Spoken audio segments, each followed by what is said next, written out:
cómo resucitarán los muertos. Y aprovechando que estamos cerca de la Semana Santa, pues vamos a ver precisamente que la única persona que pudo habernos con absoluta veracidad y certeza indubitable de que hay vida después de la vida fue el Hijo de Dios, el Señor Jesucristo. Cuando nosotros enfrentamos debates con ateos, agnósticos, escépticos, comunistas o diferentes ideologías, siempre atacan lo que se llama la religión. Y el cristianismo, esto es importante para todos ustedes que nos escuchan, que nos ven, que se dicen cristianos, que tú tengas la oportunidad de defender tu fe. Porque dice en Filipenses 1, fuimos puestos para defender lo que creemos. Tú hablas con una persona de X religión o de X ideología y no saben defender. Inclusive el mismo ateísmo. Tú hablas con un ateo con cierto nivel de preparación y le demuestras que ni biológica, ni genética, ni científica, ni matemáticamente el ateísmo se puede sostener. Entonces es importante que entendamos que estamos en un mundo del siglo XXI donde estamos enfrentándonos, ¿verdad? Abogados, licenciados, físicos, matemáticos, astrónomos, ateos, gente en la televisión. Hay cada persona que dices, no puedo creer cómo le dan la oportunidad de hablar a esa persona. No sabe ni cómo se apellida siquiera, ¿verdad? Pero esta es la razón por la cual la Biblia nos dio Dios para que podamos forjar un carácter y tener convicciones profundas de qué es el cristianismo. El cristianismo no es una religión. Las religiones son las más de 10,000 religiones que hay en el mundo, comenzando con el hinduismo, que es la religión más antigua que se fundó, el hinduismo. Del hinduismo salió el islam o los musulmanes, y de ahí comenzaron las religiones con filosofías orientales y vinieron después ya, ¿verdad?, las diferentes religiones que han cundido y que siguen cundiendo, y que cada mes nacen 6, 7 religiones de acuerdo a las estadísticas de las Naciones Unidas. Entonces, el cristianismo es una relación. Tú puedes ser católico, puedes ser protestante, puedes ser mormón, puedes ser musulmán, puedes ser de la ciencia cristiana, X como se llame tu religión. Si tú no tienes a Jesucristo, no tienes la vida eterna. Primera de Juan 5, del 10 al 2. El que tiene al Hijo, no el que tiene una religión. Tú puedes haber nacido católico como todos nosotros. Nosotros fuimos creados en esta religión. Con mi papá era muy apegado, un católico sincero, porque es lo que heredamos. Otros nacieron budistas, pues son budistas. Otros nacieron mormones, pues son mormones. Otros nacieron evangélicos, pues son evangélicos. Pero Dios no tiene nietos. Entonces, si tú naciste católico o protestante o mormón o musulmán, tiene que llegar un momento en tu vida en la que tú tienes que examinar si lo que tú crees tiene bases para poder sostenerse. Si es posible que realmente el fundador o el origen de lo que tú crees, de tus creencias, tenga una base sólida como la tiene Jesucristo, el Hijo de Dios. Yo en los debates que tengo continuamente, esa es mi defensa. Me enfrento con diferentes personas de diferentes creencias, de diferentes religiones, y siempre acabo diciéndoles, ¿acaso tienen ustedes un libro mejor que la Biblia? Y hay un silencio sepulcral de todas las religiones y de todas las ideologías. Hasta este momento nadie se ha atrevido a decirme, pues mire, creo que el libro del Mormón es mejor que la Biblia, o el Corán de los musulmanes, o el Popol Vedas de los persas, o el Tripitaka de Buda, etcétera, etcétera. Nadie se atreve, porque sería una ignorancia absoluta de decir, hay un libro mejor que la Biblia. En registros históricos, geográficos, arqueológicos, genéticos, físicos, matemáticos, literarios, poéticos, antropológicos, en la disciplina que tú quieras, no se compara la Biblia con ningún libro sagrado o de los que se consideran sagrados. Y partiendo de esta base, ya puedes tú debatir con cualquier persona, porque partiendo de que, bueno, ¿sobre qué base vas a debatir? Si me vas a debatir sobre lo que hace el Corán, te le muestras los errores tremendos que hay en el Corán. No hay ni profecía, ni arqueología, ni geografía, ni genética, ni qué es el matrimonio, ni qué es la familia, ni el origen de los lenguajes, ni el origen de las razas, ni lo que la ciencia comprueba todos los días, que la Biblia con siglos de anticipación lo anticipó. No hay ningún libro comparado con eso, más que la Biblia. Y le agregamos, si ponemos a Cristo aquí, y ponemos aquí a Buda, a Mahoma, a Mahatma Gandhi, a Confucio, a Zoroastro y como dicen en mi tierra, al gallito giro que quieras. ¿Cuál es tu gallo? ¿Cuál es tu hombre que más admiras? ¿Cuál es el hombre que tú consideras el compendio de la verdad y de la filosofía y del conocimiento del universo? Trae el que quieras y compáralo con Jesucristo. No hay comparación. No hay comparación absolutamente en ninguna área. Entonces vean ustedes la base sobre la que estamos parados. Es increíble.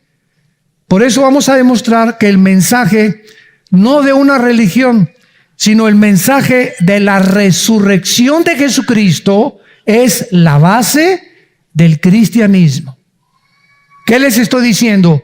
Si Cristo no hubiera resucitado y vencido la muerte, y no se hubiera aparecido más de 500 personas, el imperio romano no hubiera sido vencido y los apóstoles hubieran sido encontrados mentirosos, y el cristianismo estaría basado en lo que están basados todas las religiones: en dogmas, en cultos, en ritos, en ceremonias vacías y carentes verdaderamente de la verdad. Entonces el cristianismo tiene una base, la resurrección de Jesucristo. Si Cristo no hubiera resucitado, no estaríamos nosotros predicando este mensaje. Abran su Biblia en la primera carta a los Corintios, capítulo 15, versículo 12 en adelante. Y examinemos en esta serie que hemos llevado a través de varias semanas cómo resucitarán los muertos. ¿Por qué el cristiano tiene una esperanza que no tienen muchas personas? Hay muchas religiones, por ejemplo, los egipcios enterraban a sus muertos y algo les decía que hay algo en el más allá. Eso sí lo trae todos los seres humanos. Algo dentro del ser humano, los indios en Estados Unidos, los Sioux, los Cherokee, los Apaches, todas estas tribus eran y son, muchos de ellos todavía siguen siendo espiritistas. Creen que hay espíritus en los árboles y hacen sesiones de espiritismo y con humo, y tienen todas las tribus un brujo que los comunica con espíritus, porque algo en el ser humano le dice que hay algo que trasciende, aunque no saben qué es, pero como traemos la eternidad, dice Eclesiastés capítulo 3 versículo 11, dentro de nosotros nos inspira a buscar algo fuera de nosotros. Entonces, egipcios, sumerios, babilonios, griegos, romanos, las tribus, no importa las civilizaciones que tú me menciones, todas han dicho, enseñado de alguna forma en sus libros que consideran sagrados que hay el más allá. La brujería, ¿qué es la brujería? El contacto con los espíritus, el contacto con los demonios, el contacto con la madre muerte y la madre muerte y Satanás, etcétera, etcétera. Y saben que existe Satanás. En Houston, Texas, acaban de abrir la iglesia satánica en Houston. Y el símbolo es un chivo, ¿verdad? Con el pentagrama, que es la estrella de 5 puntas. La estrella de David es de 6 puntas. El pentagrama es de 5 puntas, y si tú lo ves, es la cara de un chivo. ¿Por qué? Porque es el chivo cabrío, el símbolo de Satanás en la Biblia. Entonces, hasta los mismos satanistas adoran a alguien opuesto a Dios, que es Satanás. Y saben que es algo o un poder que trasciende de maldad y que pertenecen, han escogido ellos unirse a ese ejército, sabiendo, ¿verdad?, de que esa persona es real, porque Satanás es real. Cristo habló más veces del diablo que de las cosas del cielo, y mencionó más el infierno que el cielo también. Entonces, es interesante que veamos toda esta gama de información para que tengamos base y sepamos que podemos discutir con el que sea, con físicos, matemáticos, con astrónomos, con ateos, con escépticos, con políticos, con el que tú quieras. Y siempre te encontrarás de que esas personas con las que tú debates en tu escuela, maestros y todo, no conocen las evidencias de la Biblia. No conocen las bases del cristianismo. Por eso hablan tonterías y cosas tan ignorantes. Y por eso vemos en la televisión hablando tantas cosas, ¿verdad? No saben ni lo que están hablando. No, en la Biblia esto. Y leíla por acá. Papacito, ¿ya la leíste? No, entonces, ¿cómo te atreves a hablar de algo que ni siquiera sabes, ni has comenzado a considerar las evidencias que existen? Pero así es la gente en las películas, en las telenovelas, en todo, ¿verdad? Es Cristo la burla, el cristianismo es la burla, la Biblia es la burla, no es un libro hecho por hombres, y esto y el otro, y desgraciadamente, ¿dónde están los cristianos? ¿Dónde están los cristianos? ¿Dónde está el ejército de Dios? Tu familia, tus amigos, tus primos, ahora en Semana Santa, por acá hay que viva la jarra y pasa la jarra, etcétera, etcétera. ¿Dónde están esos cristianos para enfrentar a este mundo y decirles, saben ustedes viven y se comportan como se comportan porque no conocen realmente quién es Cristo? Solamente lo tienes en una cruz y vas el domingo y el miércoles de ceniza y te persinas, etcétera, etcétera, pero tu vida carece de propósito, de sentido por desconocer el mensaje central del cristianismo. 1 Corintios 15, versículo 12, dice así: pero si se predica de Cristo, que resucitó de los muertos, ¿cómo dicen algunos entre vosotros que no hay resurrección de muertos? Porque si no hay resurrección de muertos, tampoco Cristo resucitó. Y si Cristo no resucitó, vana es entonces nuestra predicación, vana es también nuestra fe, y somos hallados falsos testigos de Dios, porque hemos testificado de Dios que Él resucitó a Cristo, al cual no resucitó, si en verdad los muertos no resucitan. Porque si los muertos no resucitan, tampoco Cristo resucitó. Y si Cristo no resucitó, vuestra fe es vana, aún estáis en vuestros pecados. Entonces también los que durmieron en Cristo perecieron.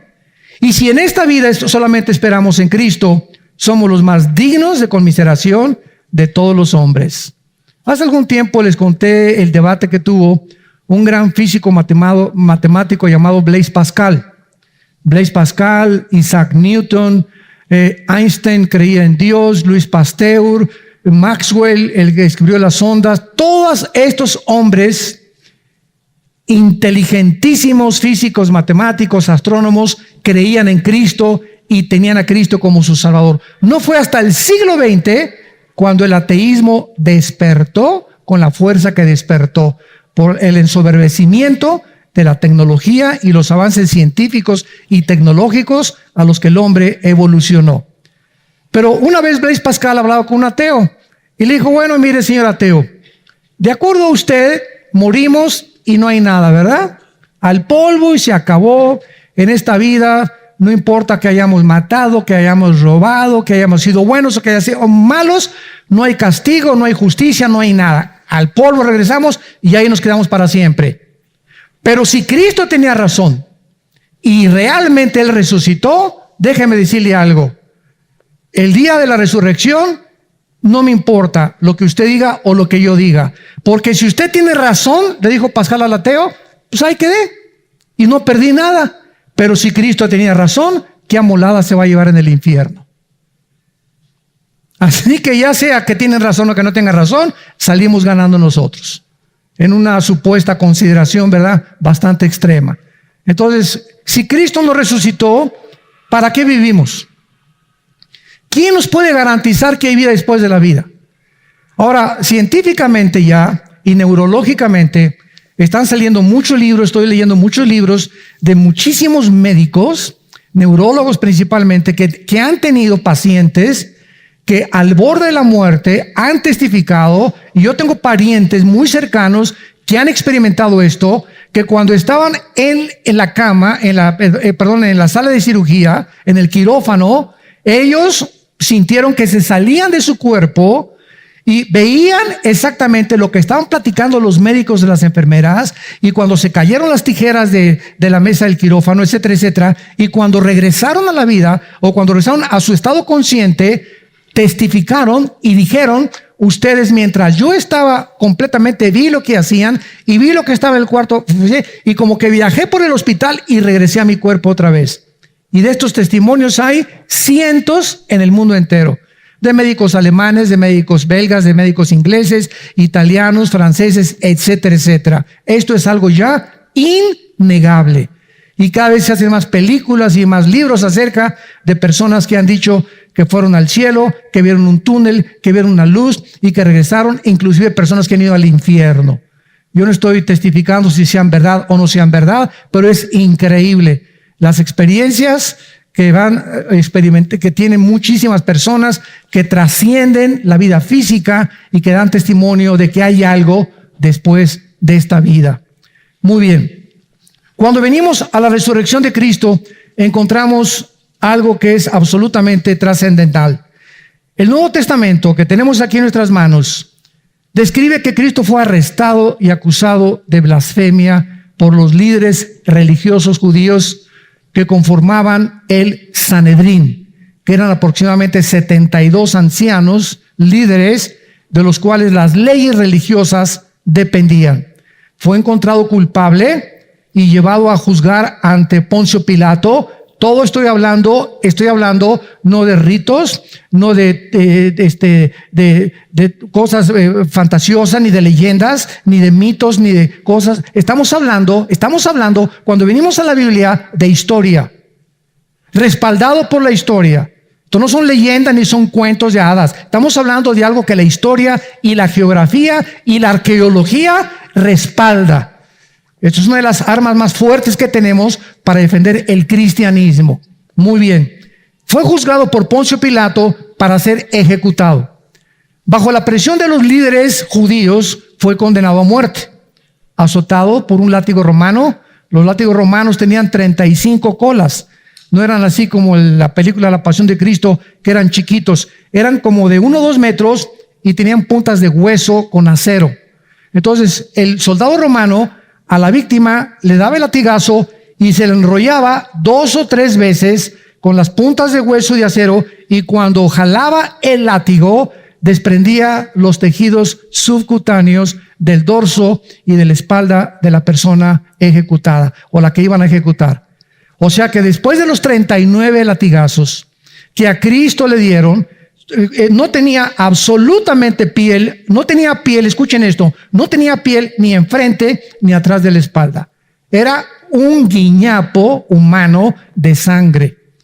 Aparte le pusieron las espinas y aparte le hicieron y le forzaron a que cargara la cruz, que se le cayó y tuvo un negrito llamado Sirene Simón que lo pudo ayudar, y al llegar a la cruz lo acostaron con la espalda como tenía, sin los tejidos subcutáneos, sobre la madera, y le clavaron las manos y los pies, y al levantarlo, al caer el cuerpo sobre la cruz, imagínense todo el desgarramiento interno que ahora los médicos modernos testifican de cómo pudo Jesucristo soportar todas estas cosas, un dolor de lo más excruciante, para que pudiéramos nosotros ser perdonados de nuestros pecados. Vemos nosotros también que fue crucificado en el monte Gólgota. Es interesante que la palabra Gólgota significa el lugar de la calavera. O sea, fue crucificado precisamente porque es en nuestra calavera, en la mente, donde se encuentra la batalla entre el bien y entre el mal. La batalla entre el bien y entre el mal se encuentra aquí, dentro de nuestra calavera, en nuestros pensamientos. La guerra del ser humano es aquí. No está en las manos, no es en el corazón, es aquí. Aquí está la guerra entre el bien y entre el mal. Y aquí nosotros, si es el campo de batalla, nuestra mente, Dios quiere que cambiemos nuestros pensamientos para poder luchar contra todos los pensamientos de Satanás y los demonios y tener una mente controlada por la paz.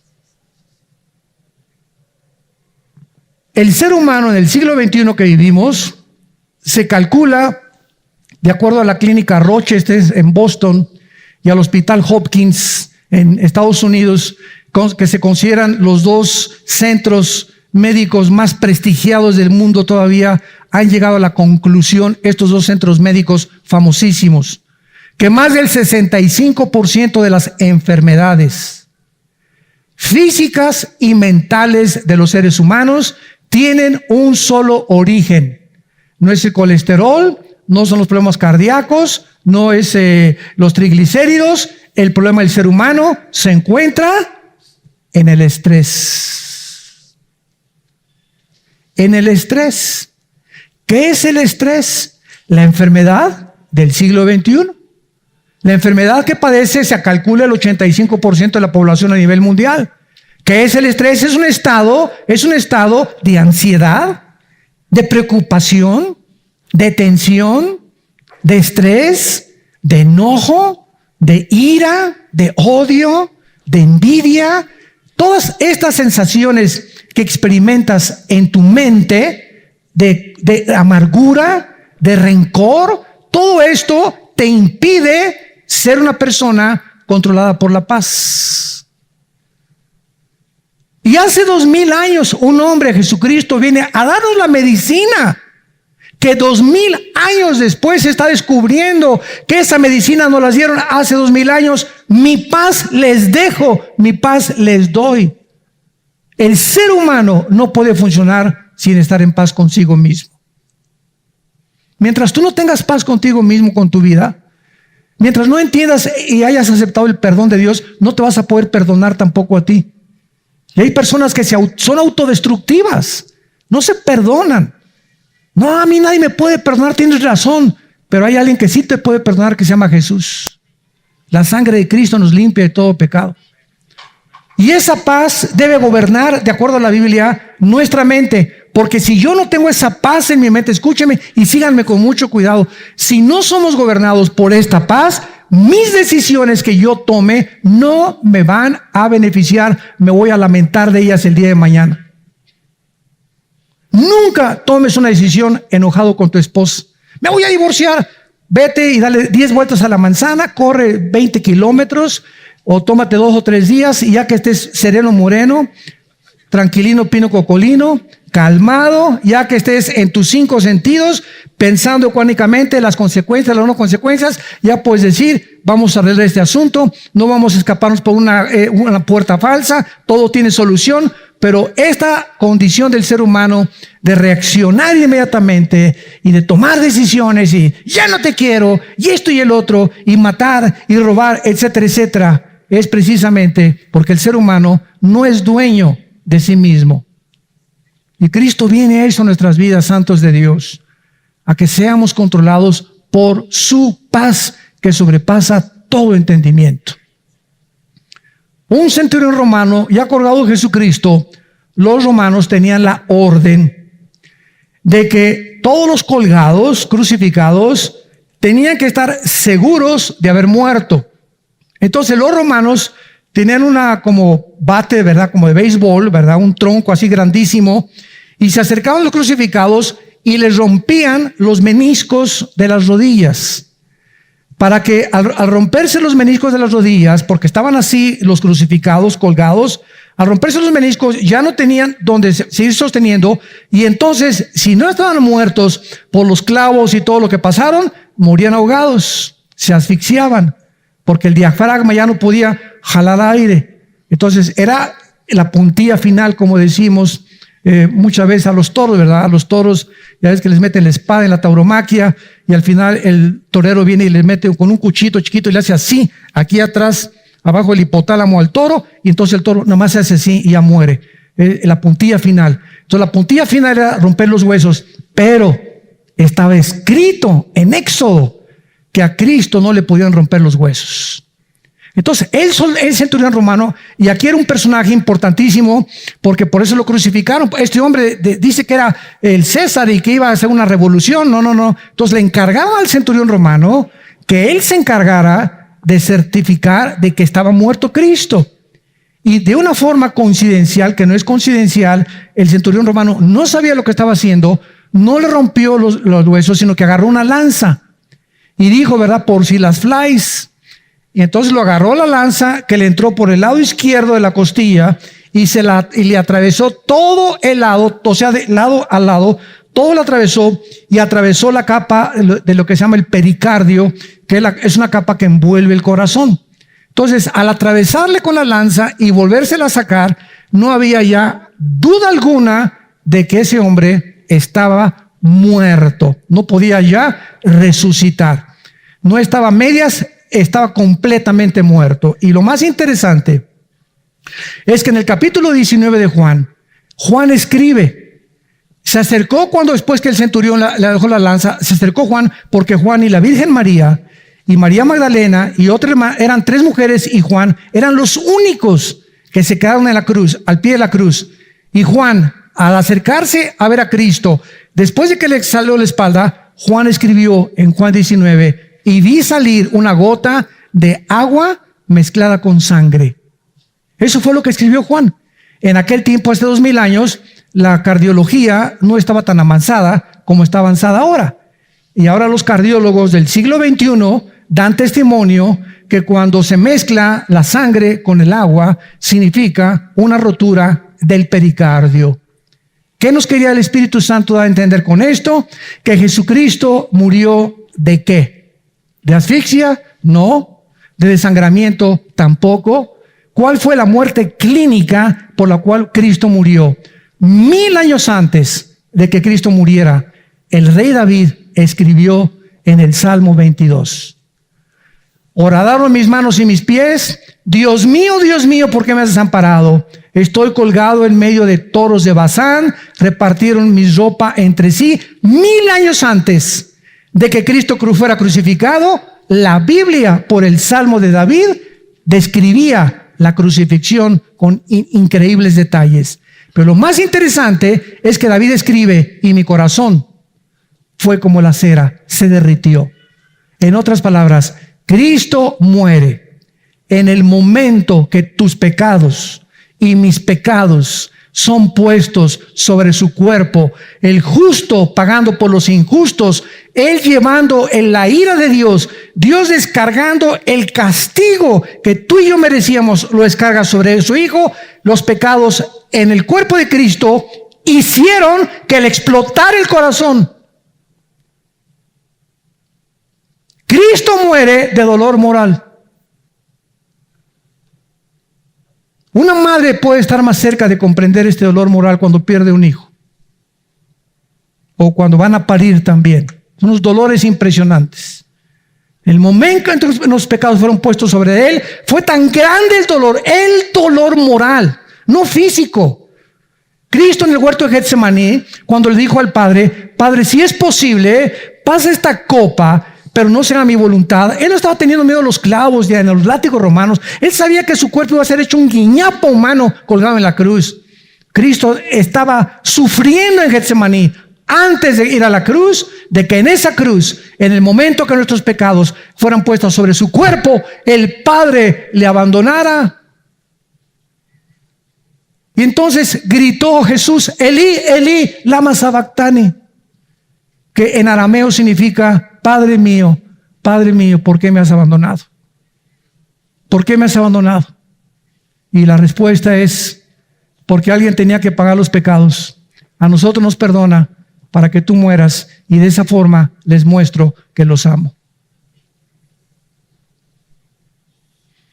De tal manera amó Dios al mundo, que no nos mató palomitas de maíz. Los amo, miren, palomitas, regalitos, mucho dinero. En la manera como Dios demostró su amor es llevando a una cruz a su unigénito Hijo Jesucristo, para que entendiésemos que si en esa cruz Él pagó nuestros pecados pasados, presentes y futuros, no hay nada ni nadie más que pueda pagar por ellos, y para que entendiésemos que si tan grande es su amor, ¿cómo puedes tú ahorita, por lo que estás atravesando, y muchos que me escuchan están atravesando problemas o tribulaciones o angustias, nunca dudes de que Dios te ama? Porque es precisamente el ataque de Satanás, hacernos dudar de que Dios nos ha abandonado. Y Él lo hizo una vez y no lo volverá a hacer con nosotros. Lo hizo con su Hijo, y a nosotros nos dice, nunca los dejaré ni los abandonaré. Cuando Cristo, antes de ir a la cruz, antes de ir a ser tentado por Satanás, en Mateo capítulo 4, en el mar de el río Jordán, entró a ser bautizado por Juan el Bautista, se abrieron los cielos y se oyó una voz que decía: este es mi hijo, bien amado. No se olviden esta palabra, amado. Él es mi hijo a quien amo muchísimo. En él tengo mi complacencia. Muy bien, sale Cristo del río Jordán. Fue el inicio, fue el primer acto de su ministerio. Sale del río Jordán Cristo y es llevado por el Espíritu Santo al desierto y tentado por Satanás. Y ahí en el desierto, fíjense lo que Satanás le dice: si eres hijo de Dios, di esas piedras que se conviertan en pan. Vean ustedes que Satanás no dijo: si eres el hijo amado de Dios. Mochó esa palabra Satanás para hacerle creer a Cristo que su padre no lo amaba, cuando ya había dicho su padre que lo amaba. Si eres hijo de Dios, 3 veces: si eres hijo de Dios, si eres hijo de Dios. ¿Por qué no dijo si eres el hijo amado de Dios? Porque lo mismo que hace con nosotros, siempre Satanás está tratando de hacernos creer que Dios no nos ama, para que no te sientas amado y te vuelvas en contra de Dios. Ese es el arma grandísima en el cual nos ataca Satanás, negándonos que el Padre nos ama. Y Él ha declarado que somos sus hijos y nunca nos va a separar, nunca nos va a abandonar y siempre estará con nosotros. Y aunque andemos en valle de sombra de muertes, no tendremos miedo. Y aunque pasemos por las aguas, no nos ahogarán. Y aunque por el fuego, no nos quemará. Porque yo soy tu Dios, que te esfuerzo y te digo: no tengas miedo. Estoy contigo. Levántense.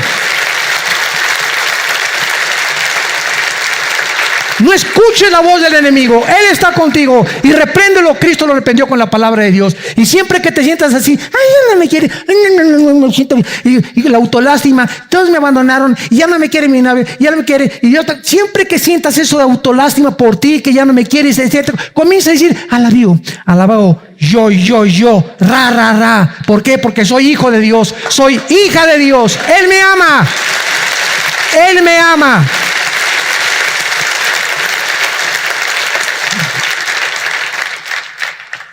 En la madrugada del domingo, un terremoto fortísimo sacudió a Jerusalén. Y un ángel del Señor movió una roca impresionante que solamente se dice que una guardia de 8 o 10 romanos, soldados, la pudieran mover. La piedra con la que sellaron, antiguamente sellaban con piedras las tumbas. Y esos ángeles movieron la roca y descubrieron que estaba vacía. Veamos el relato en Juan capítulo 20 de lo que sucedió. Juan capítulo 20. El primer día de la semana, o sea, el domingo, María Magdalena fue de mañana, siendo aún oscuro, como a las 5 o 6 de la mañana, al sepulcro, y vio quitada la piedra del sepulcro. Entonces corrió y fue a Simón Pedro y al otro discípulo, al que amaba Jesús, o sea, Juan, y les dijo: se han llevado del sepulcro al Señor. O sea, la impresión primera de esta mujer fue: se robaron el cuerpo y no sabemos dónde lo han puesto. Y salieron Pedro y el otro discípulo y fueron al sepulcro. Corrían los dos juntos, pero el otro discípulo corrió más prisa que Pedro y llegó primero al sepulcro. Y bajándose a mirar, vio los lienzos puestos allí, pero no entró. Luego llegó Simón Pedro tras él y entró en el sepulcro y vio los lienzos puestos allí. Y el sudario que había estado sobre la cabeza de Jesús, no puesto con los lienzos, sino enrollado en un lugar aparte. O sea, yo como criminalista, y la ciencia en la criminología, dactiloscopía y balística ha evolucionado impresionantemente con el Mossad, que es el Servicio Secreto de Israel, Scotland Yard en Inglaterra, el FBI en Estados Unidos, en fin, la KGB de Rusia. Podemos nosotros inmediatamente... Todos los programas, a mí me encantan todos los programas donde hay investigación y cosas, dactiloscopía y todos los métodos del ADN que ahora ya pueden, hasta con un pelo, saber si tú fuiste el que mataste a tu perro. Cuando tú entras a esa tumba y dices: se robaron el cuerpo, digo, las personas que entran y que se roban un cuerpo, no agarran y le quitan, lo encueran a la persona y doblan los trapitos ahí. Sino que agarran, ¿verdad?, a la persona: órale, ¿cómo estás? Y vámonos, y se lo llevan. ¿Quién se va a estar preocupando en doblarle? A ver, dóblale su saquito y lo pones así todo dobladito, ¿verdad? ¿Para qué? O sea, no tiene ningún sentido. Entonces nos damos cuenta ya desde el momento en que entran y que ven el sudario en el cual lo envolvieron, que está perfectamente bien dobladito, porque él no iba a resucitar con las ropas humanas con las que fue muerto. Nos damos cuenta, ¿verdad?, que era imposible que se robaran el cuerpo. Seguimos leyendo. Luego llegó Simón Pedro tras él, entró y vio los lienzos puestos allí, enrollados. Versículo 8. Entonces también entró el otro discípulo, que había venido primero al sepulcro, y vio y creyó, porque aún no habían entendido la escritura, que era necesario que él resucitase de los muertos, y volvieron los discípulos a los suyos. Cuando Cristo resucita de los muertos, dice Filipenses capítulo 3, versículo 20 y 21, que nosotros vamos a resucitar. Escuchen esto es precioso, que nosotros vamos a resucitar con las características que Cristo tenía en su cuerpo cuando Él resucitó. Alguien me preguntará, por eso el título de esta serie, ¿Cómo restaurar los muertos?, así se llama. Porque todos preguntan, ¿me pareceré a John Travolta? ¿O a Madonna? ¿Seré alto? ¿Seré bajo? ¿Los niños seguirán siendo niños? ¿Resucitaremos de 60 años? ¿De 40 años? ¿De 25 años? Todas estas preguntas son válidas. Y la Biblia tiene muchas respuestas a todos los que tienen sed de conocer a Dios y de tener estas respuestas. Veamos rápidamente las características de Cristo cuando Él resucitó. Número 1, no tenía sangre. La última gota de sangre, como la vio Juan, vi sangre mezclada con agua, implicando que ya cuando se mezcla el agua con la sangre, ese cuerpo está completamente vaciado de los litros que tenemos todos por naturaleza de sangre dentro de nosotros. O sea, nuestro cuerpo resucitado no va a tener sangre. ¿Se acuerdan cuando Lázaro murió? Lo enterraron a Lázaro. Dicen los neurólogos que el cerebro no puede pasar más de 15 minutos sin oxígeno. Porque si la persona entra en un estado cataléptico, como el gran actor de cine hace muchos años, Joaquín Pardavé, no sé cuántos supieron de eso. Joaquín Pardavé fue un actor del cine mexicano que lo enterraron y a la semana la familia lo quiso desenterrar para cambiarlo y lo encontraron boca arriba sin uñas. Despertó dentro del ataúd y el pobre, ¿verdad?, pues acabó las uñas porque sáquenme de aquí, ya era demasiado tarde. ¿Por qué lo enterraron creyendo que estaba muerto? Porque antiguamente podían entrar las personas en un estado que se llama cataléptico, donde la persona aparentemente está muerta y ya no respira y no está muerta, el cerebro vive. Y ahora dicen que los médicos, para dictaminar que alguien está muerto, si ya no puede funcionar el cuerpo, tienen una cosa, llaman cerebro vegetal, y los conectan a tubos, y ahorita está de moda la eutanasia, si lo dejan conectado, si no lo dejan conectado, porque ya está muerto, pero el cerebro sigue funcionando. Entonces pues no se puede decir clínicamente está muerto, porque el cerebro está funcionando, pero no está consciente. Y es un pleito ético legal que ahorita está en auge, ¿verdad? Si se permite la eutanasia, o si se desconecta, o por muerte por misericordia. Pero en el caso de Jesucristo, al no tener él sangre, nos habla que la sangre ahorita es el líquido que nos mantiene vivos. Y cientos de siglos antes de que se descubriera la circulación de la sangre, en 1600, 1700, la Biblia mencionaba desde cientos de siglos que la vida del cuerpo estaba en la sangre. Y todavía en 1800, 1900, el siglo XVII, XVIII, XIX, desangraban a las personas, les ponían atrás como unas cosas que les chupaban la sangre para que pudieran vivir, y lo estaban adelantándose al rapto, ¿verdad? Porque en lugar de hacerlos vivir y mantenerlos con vida, al sacarle la sangre, pues te quitan más vida porque la vida está en la sangre. Entonces Cristo resucita, y cuando Lázaro muere, se descompone su cuerpo. Se comenzó, dice que ya hedía. Yo he visto muertos, a las 2 horas de muertos y ya están morados. A las 2, 3 horas ya están morados. Ya están fríos. Ya la sangre no circula. Entonces ya no había circulación en las venas de Lázaro. Entonces Lázaro está ahí acostado, 3 días completamente muerto. Su espíritu y su alma se salieron de su cuerpo porque el cuerpo estaba muerto. Y cuando Jesús dice, Lázaro, ¿Quién fue el que lo oyó? El cuerpo no oye nada. El que oye es el alma y el espíritu, la voz de Dios. Entonces el espíritu de Lázaro, no sé dónde se encontraba porque el Evangelio no nos los dice, ¿verdad? Tal vez subió al cielo y bajó, oyó la voz, entró al cuerpo de Lázaro y el espíritu, dice Santiago 3, es el que le da la vida al cuerpo, porque sin el cuerpo, sin el espíritu no puede vivir. Entró el espíritu de Lázaro y entró a su cuerpo y el espíritu le dio vida al cuerpo de Lázaro y Lázaro salió de la tumba con la sangre circulando otra vez y otra vez su piel y su cerebro funcionando 100% tal vez mejor que antes de morir. Nada más que Lázaro volvió a morir. Cristo es el único que ha resucitado para nunca más volver a morir. Entonces, cuando muramos nosotros, ya sea que te cremen, que te entierren, que te canten las mañanitas o las golondrinas, ¿verdad? Ya no está en el cajón el difunto, puedes llorar arriba del cajón, ya no te oye, ya no está ahí, no va en la carroza, ahí vamos todos detrás, ¿verdad? Porque pues es la tradición, ¿no? Él ya no está ahí, ya está en el cielo o está en el centro de la tierra, el difunto en el infierno o en la presencia de Dios, de acuerdo a la Biblia. Entonces nuestros cuerpos no van a tener sangre, no se nos dice qué es lo que va a mantener el cuerpo resucitado semejante al de Cristo. Número 2, cuando Cristo resucita, estaban todos los discípulos juntos y atravesó la pared. Está atravesando una pared compuesta sólida molecularmente de átomos. Si yo agarro ahorita la mano y le hago así al púlpito, ¡paz!, se me rompen los nudillos, porque los átomos que componen la materia atómica de este acrílico es más gruesa que la composición atómica que tienen mis manos.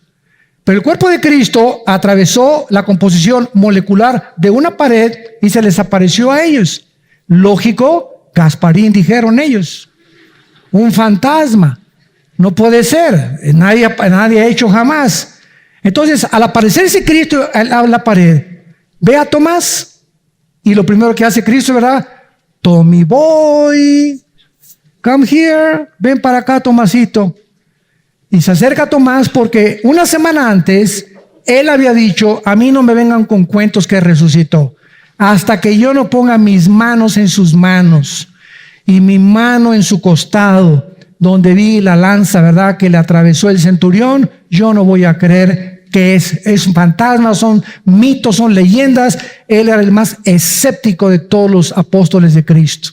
Entonces Cristo le dice a Tomás: pon tus manos. Y Tomás, vean esto, al tocar las manos de Cristo, no las atraviesa. La composición etérea de Cristo era sólida. Toca algo sólido y toca el hoyo que le quedó a Cristo en las manos. Y le dice Cristo: ahora mete tu mano aquí. Y metió la mano Tomás y tocó algo sólido. ¿Qué significa esto? Que nuestros cuerpos resucitados tendrán las mismas características de Cristo. Podemos materializarnos y desmaterializarnos a voluntad. Podemos hacernos invisibles y visibles a voluntad, manteniendo la misma composición nueva molecular que tendrán nuestros cuerpos semejantes al cuerpo de la gloria suya. Así que esta fue la segunda característica de él. Por eso los ángeles tienen las mismas características. Los ángeles en la Biblia atraviesan paredes y tú puedes tener un ángel ahí que de repente se aparece. Dice en Hebreos 13 que muchos hemos visto ángeles y no sabemos que son ángeles porque toman forma humana. Los ángeles toman forma humana.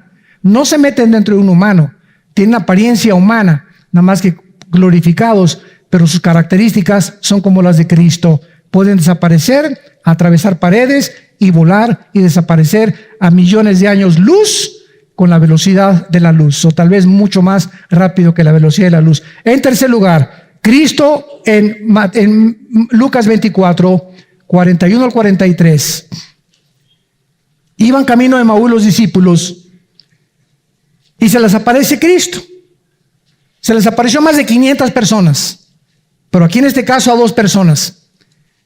Y entonces, ya que van platicando con él, Cristo les dice: ¿no trajeron tortas? ¿Tienen algo que comer? Nuestros nuevos cuerpos van a seguir comiendo, pero ya no como Toby. ni como Petunia, ¿verdad? Y ahora nos vamos a poner también, ¿verdad?, gorditos. Y vamos a seguir comiendo. O sea, la composición del nuevo cuerpo, aún sin sangre, porque ahorita la sangre es la que lleva todos los nutrientes y minerales y todo, desde la punta del pie a nuestro cerebro y está circulando continuamente. ¿Quién sabe qué funcionamiento va a tener? Pero vamos a tener necesidad del mantenimiento también de los nuevos cuerpos. Y vamos a beber, porque Cristo comió pescado y miel. Así que el nuevo cuerpo va a seguir comiendo. Y finalmente vemos nosotros que el cuerpo de Cristo no tenía sangre, tenía sus marcas, se podía ser tocado y visto, era de carne y hueso, con una composición diferente a la de nosotros, y no tenía sangre. Y finalmente, ¿a qué edad murió Cristo? A los 33 años, más o menos, 33 y medio. Pregunta, piensen antes de contestar. Si Cristo no hubiera muerto, ¿se hubiera hecho viejo? Esos mis teólogos, que el liti, que aquí, que por allá, que la maestría y el doctorado. A ver si es cierto. Si Cristo no hubiera muerto, ¿creen ustedes que se hubiera hecho viejo? La respuesta es no. Porque lo que produce la descomposición molecular del cuerpo humano es el pecado. Dice la Biblia que es porque la muerte entró, tenemos que morir. Por cuanto está establecido que todos muramos. Entonces Dios calcula que si hubiera dejado a su hijo a los 34 o 35 o 36 años, hubiera comenzado a tener alguna descomposición, aunque no tenía el pecado absolutamente. Pero Dios calcula que exactamente a los 33 años es cuando se alcanza el pináculo de la juventud. Y de los 33 para adelante, mi compadre y mi comadre, vamos en decadencia. Aunque nacimos, ¿verdad? Desde que nacemos muriendo molecularmente, a los 33, ¿verdad? Ya de los 33 para acá, se puede decir juventud, divino tesoro. De los 33 en adelante, lo que no aprendiste a los 33, el carácter que no forjaste antes de los 33, los hábitos y todo lo que ustedes no hicieron, jóvenes que nos escuchan, antes de esa edad, les va a costar 3 veces más difícil. 3 veces más difícil que antes de los 33 años. Entonces, exactamente, Cristo moría en el momento en el que Dios considera que es el pináculo de la juventud, los 33 años. Entonces, es posible que todos nosotros resucitemos a esa edad, chamacones.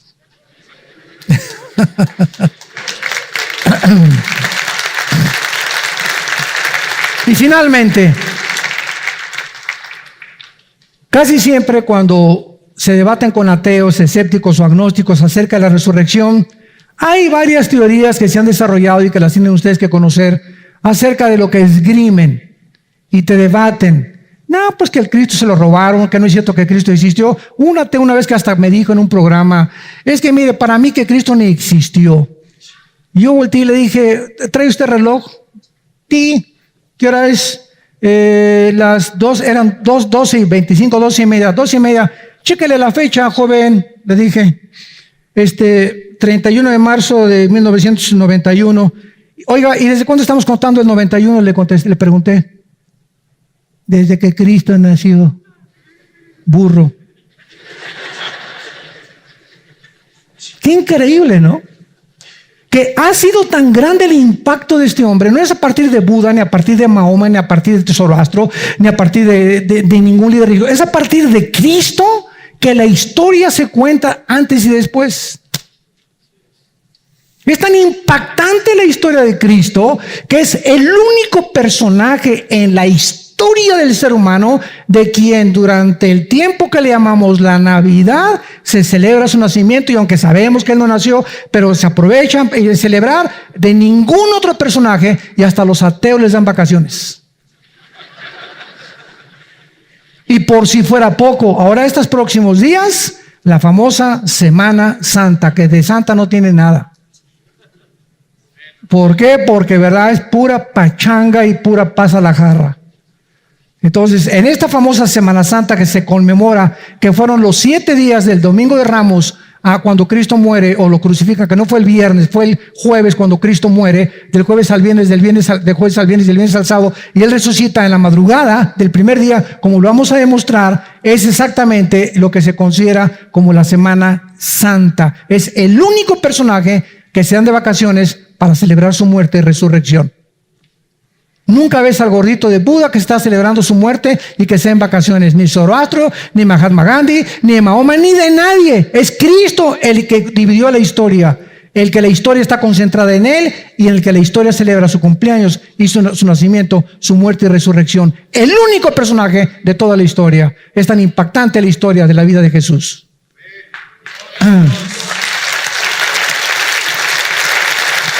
Veamos las razones.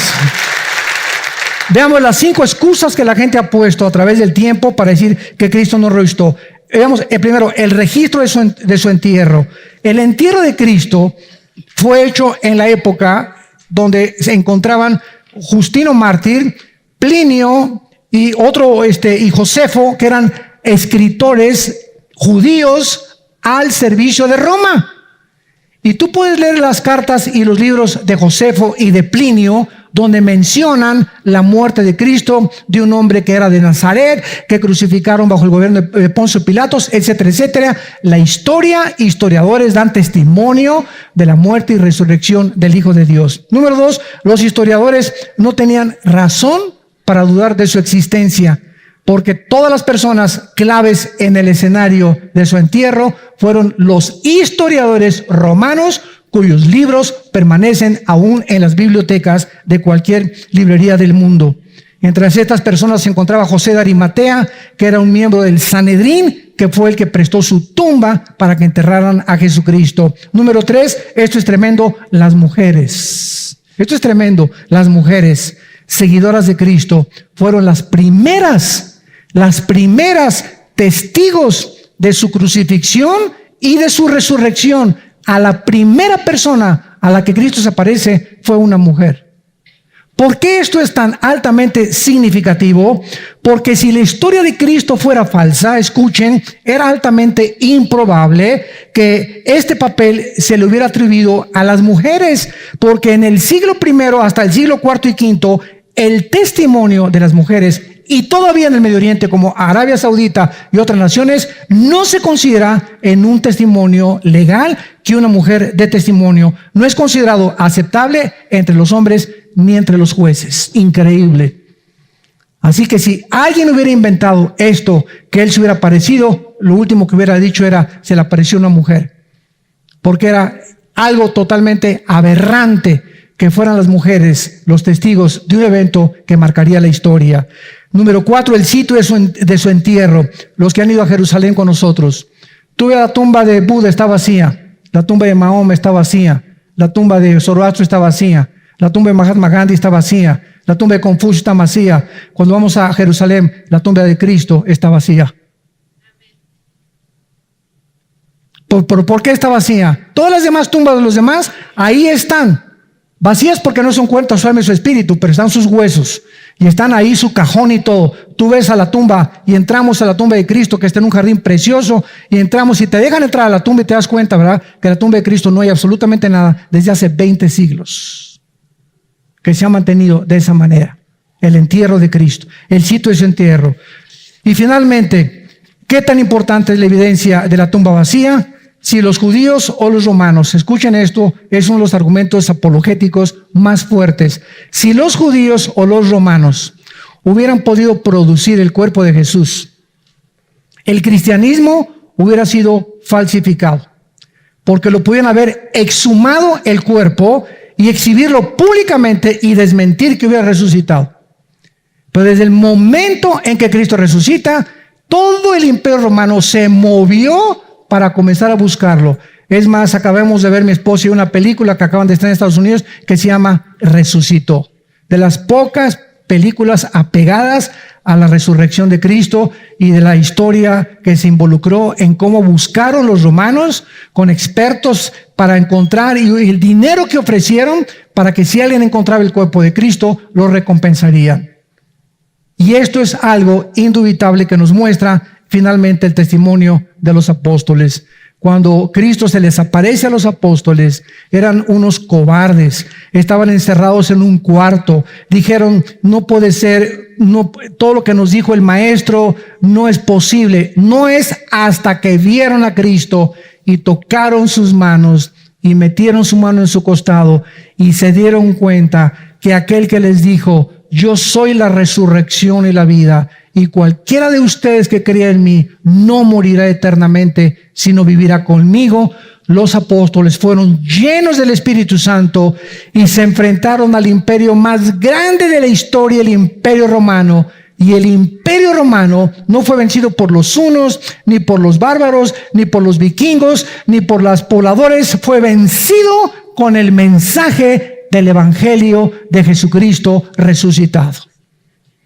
Cuando el emperador Constantino, en el año 325 después de Cristo, iba en una batalla que se llamó la batalla de Milvain, vio un signo en el cielo que decía, "Veste chino vincitoris", bajo este signo vencerás. Constantino dizque, porque no es real, pero dizque se convierte al cristianismo y absorbe el cristianismo como la religión oficial del Imperio Romano. Y el Imperio Romano es el único imperio que ha permanecido simplemente de lo político a lo religioso. Nunca ha terminado el Imperio Romano, simplemente dio la voltereta de lo político a lo religioso. Ahora es religioso político porque es la única religión que es política y religiosa, pero ha permanecido durante 20 siglos y fue vencido por la resurrección del Hijo de Dios.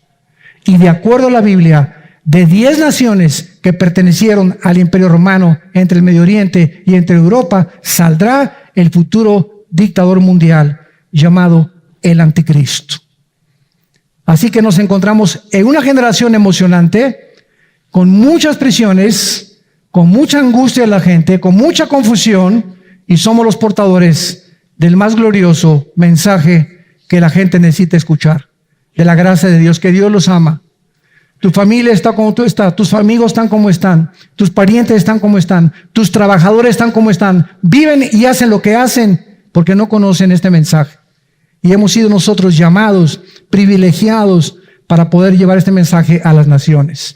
Muchos de ustedes no lo pueden hacer, pero lo pueden hacer con sus aportaciones para que podamos seguir mandando misioneros. Si creemos realmente que Cristo resucitó, entregaremos nuestras vidas, nuestras familias, todo lo que tenemos para la gloria de aquel que dijo en la cruz, Padre, perdónalos, porque no saben lo que hacen. Les amo, les amaré eternamente, y el que me siga encontrará la vida. Oremos. Padre, te damos gracias por tu palabra.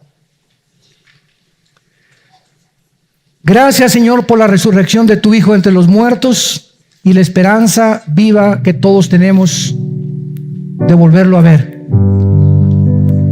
Bendito sea el Dios y Padre de Jesucristo, que nos hizo renacer para una esperanza viva por medio de la resurrección de su Hijo entre los muertos, para una herencia incorruptible, inmarcesible, reservada para nosotros en los cielos, que somos guardados por el poder de Dios mediante la fe, para alcanzar una salvación tan grande.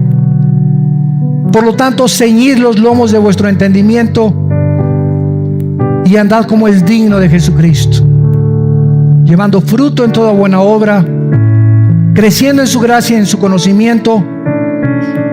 Y si invocamos por Padre a aquel que sin acepción de personas juzga a todos según sus obras, conduzcámonos en temor durante todo este tiempo tan corto de nuestro peregrinar en esta vida, y entreguémosle todo lo que tenemos a Jesús, porque Él nos dio todo lo que Él tenía, para que podamos saber que si vivimos, para Él vivimos, y si morimos, para Él morimos. Ya sea que vivamos o que muramos, somos de Él. Gracias, Señor, por tu palabra. Y si alguna persona que nos escucha ahorita en las redes sociales quiere invitar a Cristo como su Salvador por primera vez, dile estas palabras. Señor, te pido perdón por mis pecados. Creo que en esa cruz pagaste por ellos con tu sangre y que a los 3 días te levantaste de la tumba para darme la esperanza de vivir para ti y morir para ti. Te pido que entres a mi corazón, te confieso mis pecados y te doy gracias por tu perdón. En el nombre de Jesús. Amén. Una importante doctrina que se llama el misterioso rapto de la iglesia. Estamos viendo esta doctrina tan importante porque, como nos encontramos en los últimos tiempos, es lógico que los poderes de las tinieblas traten por todos los medios de impedirnos conocer la verdad. Dice en 1 de Pedro 3, se levantarán burladores, diciendo, no, el Señor ¿cuándo vendrá? Siempre lo han dicho que viene y no viene. Bueno, es el tiempo que vivimos de los burladores. Yo he encontrado este último mes, más o menos como hace menos 3 semanas, correos que me dicen, es que el rapto es una doctrina que inventó John Darby hace 2 siglos, que no existe el rapto de la iglesia.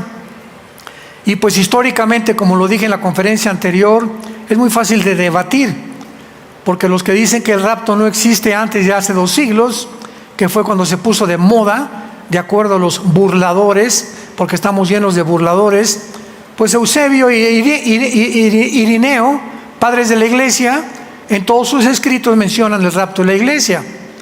Y ya haciendo a un lado a Irineo y a los padres de la iglesia, pues aquí está. O sea, si aquí está, pues arráncale las hojas. Pero a ese grado de barbaridad y de estupidez ha llegado la raza humana. Y lo más triste es que muchas veces se dicen cristianos o en las redes sociales los que atacan y los que dicen, no, y el rapto no es, y vamos a pasar la tribulación, y son escapismos, tantas corrientes de tantas barbaridades, y las iglesias no están enseñando esto. Tú ponte a pensar, no sé cuántas iglesias vienen la mayor parte de ustedes, pero recuerden, si alguna vez les enseñaron la doctrina del rapto teológica y sistemática y exegéticamente, como lo estamos haciendo con esta serie, versículo por versículo, doctrina por doctrina, línea sobre línea, precepto sobre precepto. Es la manera de estudiar la Biblia, para que ustedes sean fortalecidos y puedan ustedes tener convicciones firmes doctrinales de la sana palabra de Dios. Bueno, todo esto ya lo hemos visto, les recomiendo las conferencias anteriores, las van a encontrar en armandoalducinministries.com, armandoalducinministries.com, más de 5,000, más de 6,000 conferencias de series, de el libro del Génesis entero, del Apocalipsis, etcétera, etcétera, para que el que tenga hambre y el que tenga sed, venga y beba del agua de la vida gratuitamente. Ya sería el colmo que en el tiempo tan confuso que estamos viviendo, los cristianos sigan en tinieblas. Y oiga, esto será verdad, y esto será verdad, y será el anticristo Musk, y será el anticristo Obama, y el Papa esto y el otro, y China va a atacar. Oye, todo esto lo hemos dicho y lo hemos informado cuando estudiamos Ezequiel, cuando estudiamos Daniel, ya está todo en la Biblia. Y ven y consulta, métete a los YouTube, métete a las conferencias y vas a encontrar respuestas. Pero si te quedas esperando y le preguntas a la imagen del Sagrado Corazón o la doctora Corazón que cuando viene Cristo, pues no te va a contestar. Entonces tenemos que recurrir a la palabra, a la luz y a la verdad, al testimonio, para que podamos tener certeza de todo lo que está pasando. Bueno, todas estas cosas ya las hemos visto en las series pasadas. Abran su Biblia en esta mañana, en la segunda carta a los Tesalonicenses, capítulo 2. Todos los que trajeron Biblia ya lo saben que se van a ir en el rapto. Nos hemos cansado y cansado. Traigan su Biblia el domingo para que tomes apuntes, una libreta junto. Estudia, conviértete en un discípulo de Cristo verdaderamente. Pon la atención, ya échale ganas, ya tienes muchos años viniendo a la Biblia y viniendo a la iglesia sin Biblia, ni en tu casa la lees. Por el amor de Dios, Jesús ya viene por nosotros. Se viene un tsunami y unos vientos huracanados sobre el mundo de maldad, como lo vimos en los Juegos Olímpicos de París, en la apertura, que no nos imaginamos lo que va a pasar. Viene un ataque devastador, burladores, personas sin principios, con mentes reprobadas, gente que ya no discierne entre el bien y entre el mal, y todo esto con el propósito, ¿verdad?, de desvirtuar, lastimar, debilitar tu mente, nuestras mentes, para que poco a poco comiences sin que te des cuenta, la corriente te comienza a jalar, y mientras más te bajas a la Biblia, más cerca estás del enemigo, y llega el momento en que hasta te desprogramas, y lo que tenías de convicciones en tu mente y en tu corazón, sin que te des cuenta, desaparecieron, y tu vida se va a llenar de ansiedad, de problemas, homosexualidad, problemas sexuales, fornicación, pornografía, robos, engaños, mentiras, enfocado nada más en el dinero, ya no puedes ni dormir, estrés, con angustia en tu corazón por lo que está pasando, tomando pastillas tranquilizantes, pastillas para bajar la presión, porque tu vida es un caos. Estás en un momento culminante de la historia humana en el que no has querido hacer caso de la parábola de Jesús. Un hombre edificó su casa sobre la roca y el otro la edificó sobre la arena, y vinieron los vientos y las lluvias y las inundaciones, y el que edificó en la arena, su casa se derrumbó y fue grande su ruina. ¿Sobre qué tu vida estás edificando? ¿Qué fundamentos tienes en tu vida? Si estás parado en la arena, se viene, no te imaginas, se viene sobre el mundo un tsunami de maldad como jamás se había experimentado. Y si te agarra el tsunami en la arena, vas al suelo con toda tu familia, con todos tus hijos, con todo tu trabajo y tu destino de tu alma eternamente. En esta segunda carta a los tesalonicenses, Pablo ya les había escrito y aclarado de una forma muy segura y muy certera en la primera carta la doctrina del rapto. Primera de Tesalonicenses 4, 16 al 17, que el Señor vendrá con voz de mando, con voz de arcángel, descenderá del cielo y los muertos en Cristo resucitarán primero, luego nosotros seremos arrebatados, raptados, sacados súbitamente y transformados instantáneamente para recibir a Jesucristo en el aire. Esta iglesia en Tesalónica era una iglesia que buscaba mucho la escatología, estaban interesados con mucha curiosidad, ¿qué va a pasar? Y las preguntas que le hacían a Pablo eran de profecías. Y pues ahora Pablo se va de la iglesia, les deja la primera carta y le mandan otra carta a Pablo. Oye Pablo, fíjate que pues llegaron maestros, por variar, maestros entre comillas, diciéndonos que estamos en la tribulación, diciéndonos que ya, ¿verdad?, se va a venir sobre nosotros todo.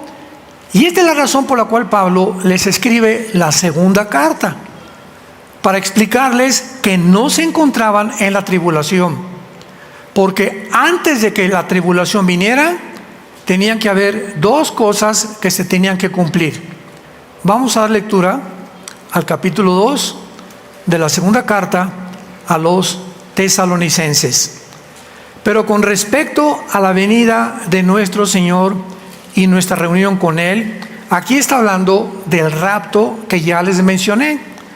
Con respecto a esta reunión que vamos a tener con Él, les rogamos, hermanos, que no se dejen de mover fácilmente. O sea, ya les expliqué claramente que va a haber un arrebatamiento, etcétera, etcétera. No se dejen mover de vuestra manera de pensar. Ni se conturben ni por espíritu, ni por palabra, ni por carta, como si fuera nuestra, en el sentido de que el día del Señor se acerca. Esta frase, el día del Señor, se refiere a los 7 años de la tribulación. En el Antiguo Testamento, cuando encuentres el día de Jehová, el día de la ira, el día del Señor, el día de angustia de Jacob. Todas estas palabras y términos o frases, todas se refieren hacia el futuro, a 7 años, que se llama la 70 semana de Daniel, de 7 años que vienen sobre la tribulación. Y de estos 7 años de tribulación se encarga todo el libro del Apocalipsis. En el Apocalipsis encontramos 21 juicios que van a caer sobre el mundo cuando nosotros, tú y yo, si tienes a Jesús y lo sigues, ya no vamos a estar aquí. 7 sellos, 7 trompetas, 7 copas, 7 por 3, 21. 21 juicios que se descargarán sobre este mundo entero. Entonces, ahora viene el diablo y les manda falsos maestros, burladores. Ya nos encontramos en la tribulación. Y ¿saben algo? Que no nos encontramos tan lejos de estos cristianos, porque estamos en una época, ustedes no se imaginan los correos que llegamos. Oiga, hermano Alducin, ¿es cierto que ya estamos en el 5.º sello? Por el amor de Dios santo. ¿Es cierto que nos encontramos ya en las trompetas?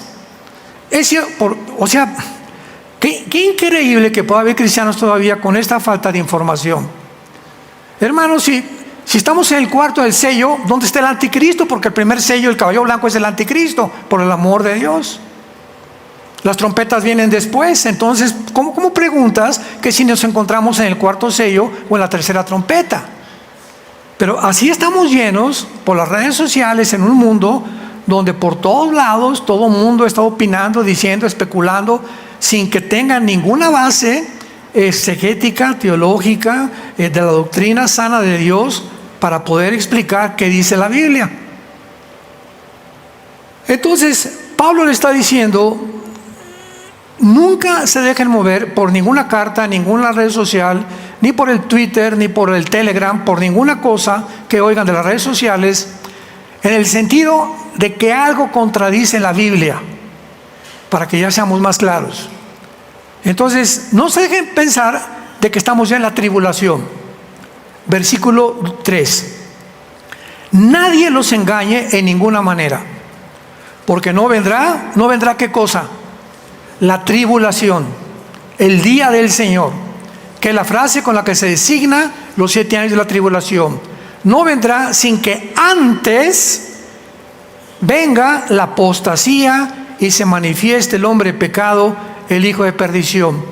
O sea, no puede haber tribulación sin anticristo. Entonces, si el anticristo no se ha manifestado, por el amor de Dios, no se encuentran en la tribulación. Porque cuando el anticristo aparezca, lo primero que el anticristo va a hacer, la primera señal de que el anticristo ya está en el mundo, es que va a firmar, Daniel 9, 24 al 27, un tratado de paz, un pacto de 7 años con Israel. Y se va a sentar con los judíos, porque en ese momento los judíos no van a tener a Estados Unidos ya. Estados Unidos no aparece en la Biblia. Y ante nuestros ojos está desapareciendo ya tal vez este año Estados Unidos. Es una caída catastrófica, democrática, moralmente, espiritualmente de este país, principalmente el gobierno que tienen actualmente. Entonces el anticristo se va a sentar, y cuando ya estén rodeados los judíos, vendrá este hombre con tanto poder que cuando él firme este tratado con los judíos, con el gobierno de Israel, ¿quiénes son los enemigos de los judíos? El Islam, principalmente, ¿verdad? Sobre todo ahorita la nación de Irán. Irán aparece en la Biblia hasta la Tercera Guerra Mundial. Así que a Irán no le van a hacer nada a nadie, tal vez algunos pozos petroleros que Israel le bombardee y todo, pero Israel va a durar hasta la Tercera Guerra Mundial. E Irán va a continuar bíblicamente, va a continuar sosteniendo, apoyando económicamente y con armamento a todos los grupos terroristas enemigos de Israel. Hamas, Hezbollah, los Houthis, Al-Qaeda, ISIS, los talibanes, todos estos grupos terroristas que están tratando de desmoronar, debilitar, porque, o sea, Irán no entra como nación, manda a sus allegados, ¿verdad?, a sus grupos que él ha entrenado durante hace más de 25 años, desde Yasser Arafat, desde 1980, y no se ensucia las manos. Rusia tampoco se ensucia las manos. China también, como los chinitos, nomás milando. Así que todo esto lo mueven a través de el juego sucio. O sea, los grupos terroristas hacen el trabajo sucio que no hacen las naciones, muy inteligentes, hasta que finalmente Irán va a tener que involucrarse hasta la Tercera Guerra Mundial. Ezequiel 38, versículos 4 y 5, aparece con el nombre de Persia, Irán en la Biblia. Y la palabra Persia cambió en 1935 a la República de Irán.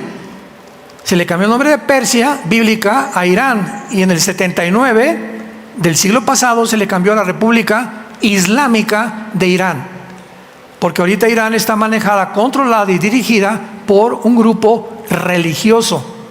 El presidente de Irán está de adorno, el presidente de Líbano está de adorno, el presidente de Yemen está de adorno. Todas estas naciones árabes son manejadas por grupos extremistas, radicales, musulmanes. No por el gobierno civil como aquí en el occidente, sino por grupos religiosos. Entonces, como el tiempo de las vacunas. Oye, hermano, ¿es cierto que la vacuna es la marca del anticristo? Oye, ¿qué dice la Biblia en Apocalipsis 13? A ver, ven para acá, cabeza de melón. ¿Ya leíste Apocalipsis 13? ¿Cuántas veces hemos hablado ya del 666, de la marca del anticristo? ¿Qué? ¿Y qué dice que dónde se va a poner? ¿En la frente o en la mano derecha? ¿Y la vacuna dónde te la pusieron? Aquí. Entonces no es la marca del anticristo, porque para que sea la marca del anticristo tiene que ser o en la frente o en la mano derecha. Es donde está la marca del anticristo. Entonces, ¿cómo estás preguntando que si la vacuna es la marca del anticristo?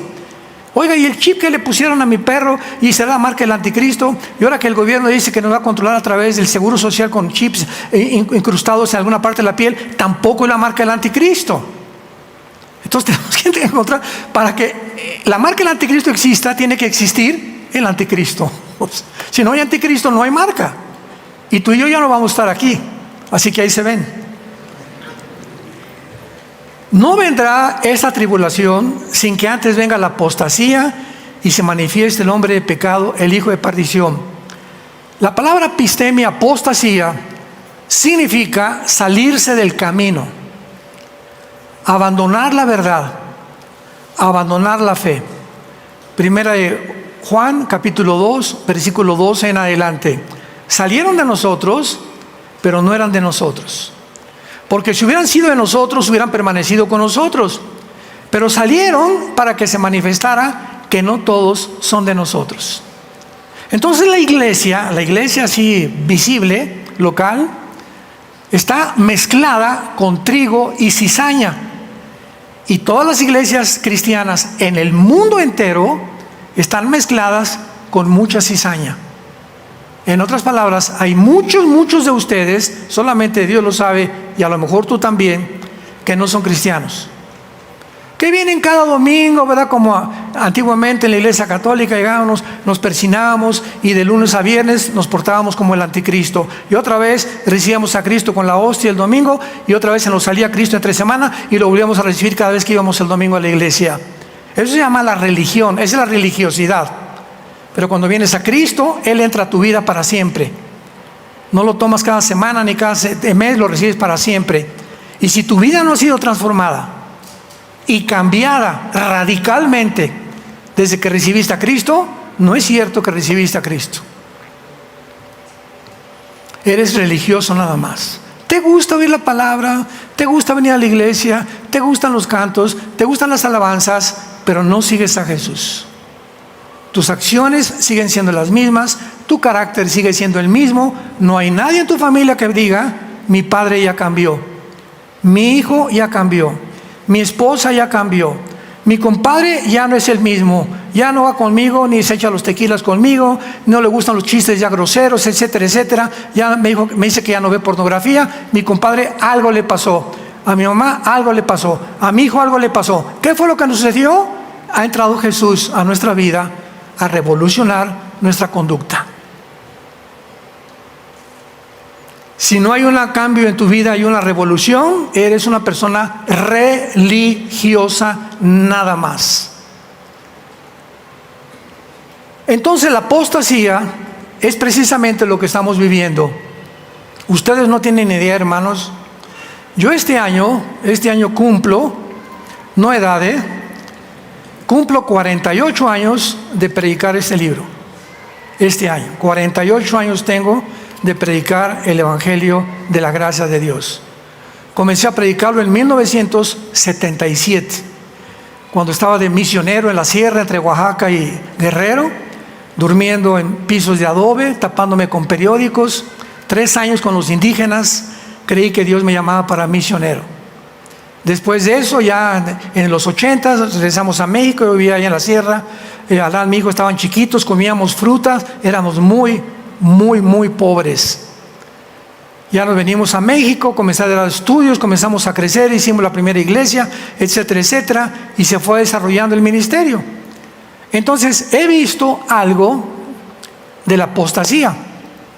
He visto cantidad de movimientos que han surgido durante estos últimos 48 años, o 50 años, tal vez antes que yo. Ya comenzaba en los 70, comenzó un movimiento muy fuerte en contra de la Biblia, para podernos darnos cuenta que tenemos que sacar la espada. Y le prometí a Dios: yo quiero estudiar la palabra y quiero estar completamente, no solamente leerla superficialmente, quiero profundizar en concordancia, diccionario bíblico, teología, quiero estudiar, quiero defender, Señor, la fe. Quiero ayudar a tu pueblo, a exhortarlo, consolarlo y edificarlo con la palabra de Dios, profetizando con la palabra de Dios. Y he visto un movimiento en los últimos, tal vez 25 años, desde los 80 del siglo pasado, las herejías tan grandes que han entrado a la iglesia. He ido a iglesias donde a la entrada, ¿verdad?, todo mundo, todo mundo hablando en lenguas y diciéndoles a todos: un cántico nuevo, el pastor. ¿Qué dice 1 Corintios 14, por el amor de Dios? Que el domingo en la iglesia nadie habla en lenguas. Y si alguien quiere en la iglesia hablar en lenguas, que sea uno y con un traductor. Y si no hay nadie que interprete, ponte un pañal aquí. Porque el que está junto te va a oír que cala cachica, casi me saca la bazuca. Va a decir: está loco, ¿verdad? ¿Qué le pasa a esta persona? O sea, ¿a dónde me has traído? Le dice el esposo al esposo: ¿dónde me has traído, verdad? Todos están como locos todos, y tirándose al suelo y bailando, etcétera, etcétera, pero como reguiletes. Entonces, ¿cómo podemos nosotros así atraer a la gente al amor de Dios? Dice en 1 Corintios 14, la gente van a creer que están locos. Entonces se reglamenta el uso del don de lenguas, pero no fue así. Le arrancaron 1 Corintios 14 a la Biblia y se avanzaron todos a violar este mandamiento de Dios. Y otros, ¿verdad? Y está cayendo orito del cielo, ahí está, y ya me sanó Dios la dentadura, y por aquí, por allá, y al ratito vieron que era pura serpentina la que habían metido en los ventiladores. ¿Cómo es posible que se deje engañar tanto, que está cayendo orito del cielo? Imagínense a Dios: a ver, ángeles, aviénteles orito. ¿Es lo que quiere Dios para nosotros? Que dice la Biblia: el que quiera vivir piadosamente padecerá persecución. Pero se convierte en la iglesia en un circo de entretenimiento.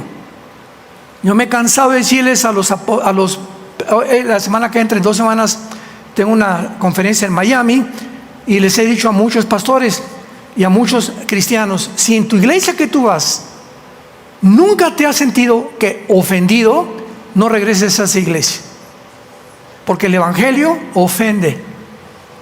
Si no has sentido algo en tu corazón que te mueva a decir: Dios mío, me tengo que arrepentir de esto, y nomás pura risa y puros chistes, eso es iglesia que solamente quieren mantener a la gente para que no se les vaya, y tienen miedo de hablarles la verdad, porque la verdad es molesta y incomoda.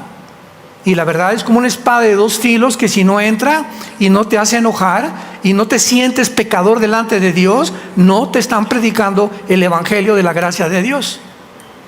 Esa es la apostasía. Luego también, ¿verdad? Llegaban a muchas iglesias y, a ver, tiene a la entrada, aquí está esta bolsa de plástico, hermano. ¿Para qué es? Para que se vomite. ¿Cómo que para que se vomite? Sí, para cuando le sacan los espíritus, se salen vomitando. Luego otras iglesias, a ver, se ponían así a todas las personas y venía el pastor, recibe, recibe, recibe. Y atrás los cacheros, cachando a la gente. Oye, espérame tantito, si el Espíritu Santo lo tumbó, ¿tú crees que lo va a descalabrar? ¿Quién va a necesitar que alguien te cache? O sea, tú no te está tumbando el Espíritu Santo. ¿Esto es un juego, es un chiste o qué es esto? Se volvió una costumbre. Y en muchas iglesias se sigue repitiendo. Y es una barbaridad también. ¿Cómo que recibe? Recibimos al Espíritu Santo cuando recibimos a Cristo.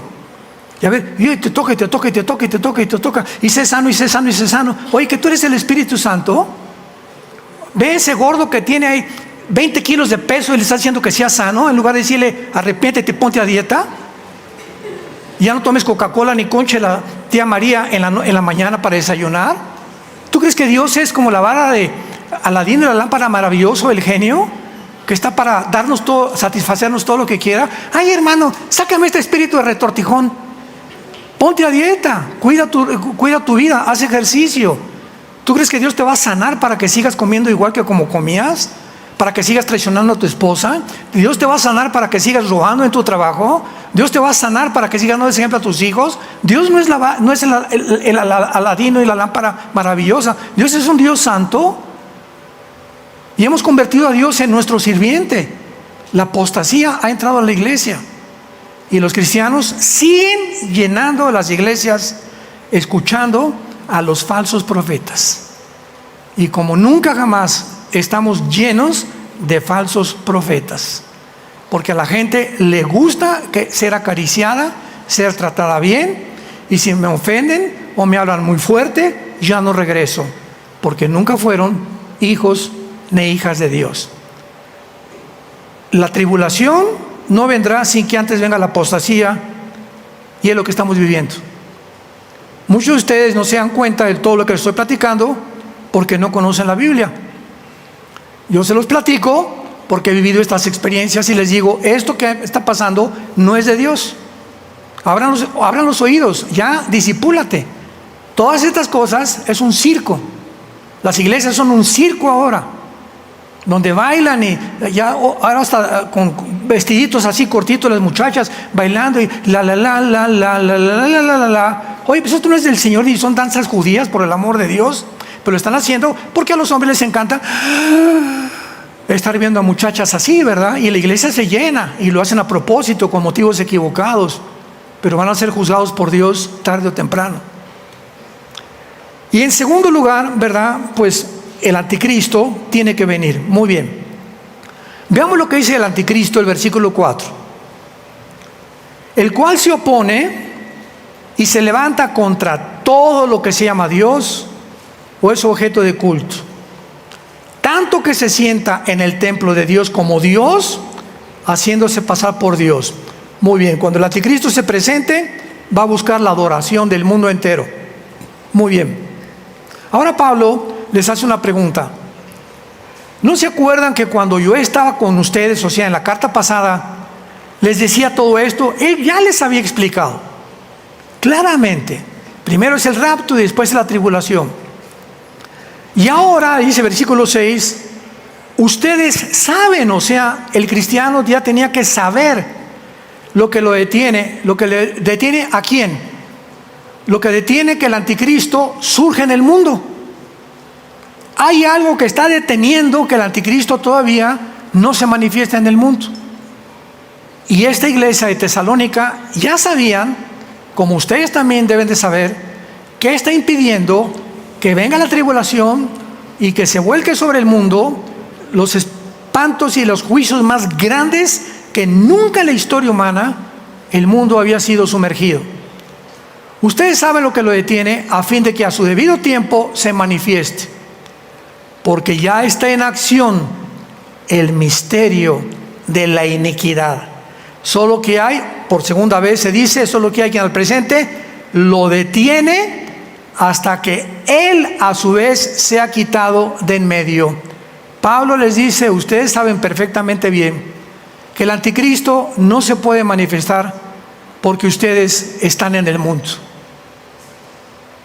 ¿Qué es eso que detiene el poder para que el anticristo no surja? El anticristo no se puede manifestar en el mundo mientras nosotros, la iglesia, estemos aquí.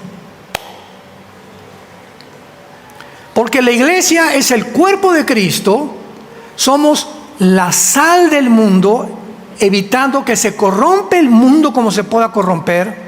Somos la luz del mundo, somos la única luz que hay para que cuando la iglesia sea arrebatada y sacada del mundo, se oscurecerá, no hay luz y no hay nada que impida ya la corrupción de la raza humana.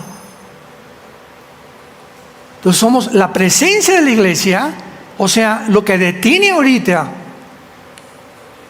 el surgimiento del anticristo es la presencia del Espíritu Santo en tu vida y en mi vida. Esto no significa que cuando la iglesia sea sacada del Espíritu Santo dejará de trabajar, sino simplemente ya no va a operar como está operando ahorita bajo la dispensación de la gracia en que estamos viviendo. Jesús dijo en Juan 14, cuando el Espíritu de verdad venga, Él los va a guiar a toda la verdad. Si tienes el Espíritu Santo y tienes la Biblia, nunca perderás el camino. Nos va a guiar a toda la verdad y les recordará el Espíritu Santo las cosas que yo les dije antes. Entonces vengo a estudiar Juan, vengo a estudiar los evangelios, Lucas, Marcos, Mateo, y recuerdo las palabras que Jesús dijo claramente y me ubican hace 2000 años como si estuviera yo oyendo a Cristo, porque tengo al Espíritu Santo. Pero además Jesús dijo, Juan 16, y el Espíritu Santo convencerá al mundo de pecado. Oye, hermano, ¿cómo puedo convencer a mi abuelo que se convierta a Cristo? Tú no puedes convencer a nadie, ni yo tampoco. Oiga, me acompaña al hospital porque está muriendo mi tía y quiero que sea cristiana, ¿verdad? Aunque vayas y le digas, tú no la vas a convencer. No hay nadie que pueda convencer a nadie para salvarse más que el Espíritu Santo. Entonces, ¿qué tienes que hacer? Padre Santo, yo te pido por mi tía, voy a ir al cuarto fulano de tal, al hospital, y te pido, Señor, que cuando yo le hable y le diga y le hable de Cristo, sea tu Espíritu Santo, no mis palabras, las que pueda tú usar, Señor, para convencerla de que ella vive en pecado. Yo no la puedo convencer y tú eres un borracho y te vas a ir al infierno, así no vas a convencer a nadie. Y el pastor dijo, le dice a la esposa, al esposo, que como eres como Sodoma y Gomorra, mientras tu mujer siga atacando a tu esposo de esa manera, él no se va a convencer. El que lo convence es el Espíritu Santo cuando tú comienzas a orar por tu esposo. Entendamos cómo funciona el mundo espiritual, hermanos. Así es como opera el mundo, no espera como creemos nosotros. Él es el que convence al hombre de pecado. Y mientras el Espíritu no convence a tu hijo no se va a convertir. Ni a tu hija, ni a tu esposo, ni a tu primo, ni a tu abuela, ni a tu familia. Tienes que orar por ellos. Hoy en la tarde precisamente, les recuerdo, tenemos reunión de oración a las 6 de la tarde aquí. ¿Para qué tenemos esta reunión de oración aquí? Para que vengan y oremos aquí. Tienes angustia por tu familia, tu hijo que perdiste, un hijo que eres homosexual, o que fue en las drogas, o tu esposo que te pega, problemas. Vengamos y oremos juntos y Dios te va a contestar. Por eso queremos reunirnos más y más a orar como iglesia juntos. Entonces, el Espíritu Santo, cuando la iglesia se va, pues habita la iglesia y el mundo se queda sin el Espíritu Santo operando para convencer de pecado. Por esto, Dios va a tener, la iglesia ya se fue, va a levantar 144,000 judíos, Apocalipsis 7, 12,000 de cada tribu, para que ahora otra vez, ya no la iglesia, ahora los judíos de Israel, los predicadores, que Dios le va a levantar y ellos se van a encargar de dar el último mensaje y de convencer al mundo con el evangelio eterno para que el mundo pueda arrepentirse de los pocos que se van a arrepentir durante este tiempo de tribulación. La iglesia fracasó en su papel de evangelizar el mundo. Como dice la Biblia en Mateo 24, y será predicado este evangelio del mundo y entonces vendrá el fin. Nosotros no vamos a terminar esta misión. La iglesia fracasó por la apostasía. La mayor parte de los que sean cristianos se perdieron, nunca fueron cristianos. Un pequeño remanente de cristianos fieles serán llevados al cielo y los demás experimentarán el sufrimiento de los 7 años de tribulación y tal vez del infierno, tu estado eterno, si en el tiempo de la tribulación tienes oportunidad de arrepentirte. Versículo 8, y entonces, o sea, cuando lo que se lo detiene se ha quitado, entonces, y no antes, se manifestará aquel inicuo, a quien el Señor matará con el espíritu de su boca y destruirá con el resplandor de su venida. Apunta la palabra 3 veces en el versículo 7, iniquidad, el misterio de la iniquidad. Versículo 8, el inicuo. Versículo 9, inicuo. Versículo 9, iniquidad. Esta palabra griega significa, es la palabra anomia. Apúntalo, anomia en el griego, tal como suena, A-N-O-M-I latina, anomia. Significa rebelión contra la verdad. Ir en contra de los mandamientos de Dios. Cualquier persona que le dice a Cristo, no quiero saber nada de ti, no quiero tus mandamientos, ¿verdad? Hay un espíritu de iniquidad en tu vida que está resistiendo. No, yo no me entrego a Cristo, yo voy a seguir con mi vida tal como estoy, yo no hago caso, estas son tonterías, yo no creo estas cosas. Esta resistencia tuya es un espíritu demoníaco operando en tu corazón para que no te conviertas y recibas el amor a la verdad. Y el anticristo se le llama el inicuo. Imaginémonos nada más. Si va a haber a alguien, la palabra anticristo, anti significa 2 cosas, en el lugar de o en contra de. Apúntalo. Anti, en el lugar de Cristo o en contra de Cristo. Y la palabra Cristo significa ungido. Entonces, anticristo es una persona que está en contra de Cristo o quiere tomar el lugar de Cristo. Y ese es el espíritu que está ahorita en el mundo, que estuvo en las Olimpiadas, que está en el Foro Económico Mundial, que está en los medios de comunicación. Gente que quiere tomar el lugar de Dios y presentarnos agendas, la Agenda 2030 y este sistema económico. Y ahora la nueva religión es el socialismo. ¿Sabían ustedes? La nueva religión ahora es el socialismo.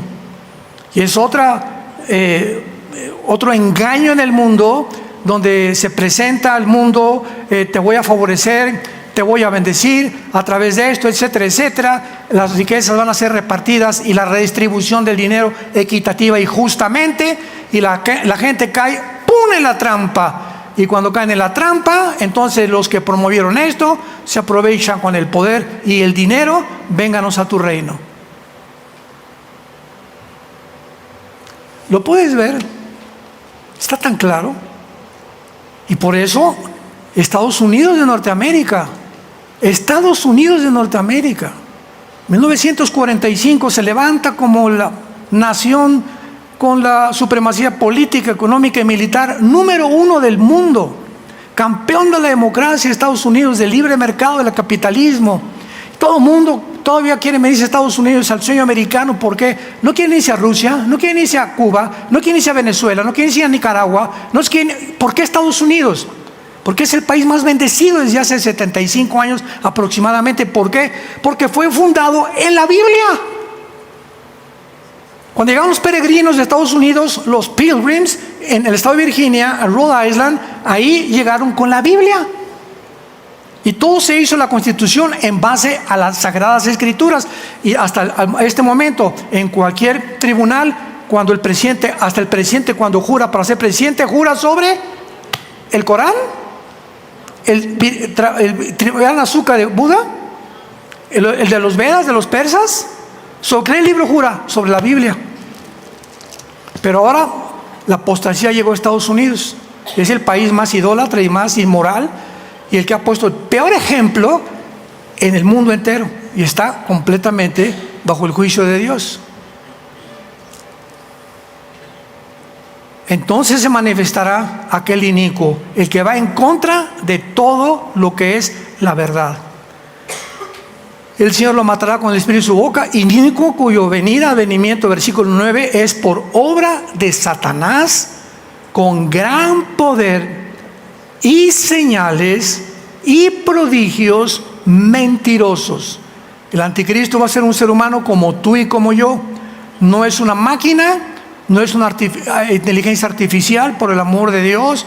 No es una nación, no son las Naciones Unidas. Todas estas especulaciones han rondado las mentes de millones de personas. ¿Qué dice la Biblia en Apocalipsis 20? Que el anticristo finalmente va a ser arrojado al lago de fuego. Y a una máquina no la arrojas al lago de fuego, a una computadora no la arrojas al lago de fuego, a una nación entera no la arrojas al mano de fuego. El anticristo va a ser un ser humano como tú y como yo, pero poseído por un principado satánico. Apocalipsis 11, versículos 7 y 8, que saldrá del abismo y lo poseerá y le dará milagros y poderes, que el mundo va a ver a este hombre con tantos milagros y lo van a adorar como Dios. Y dice el versículo 10, y con todo engaño de iniquidad para los que se pierden. O sea, ¿quiénes son engañados?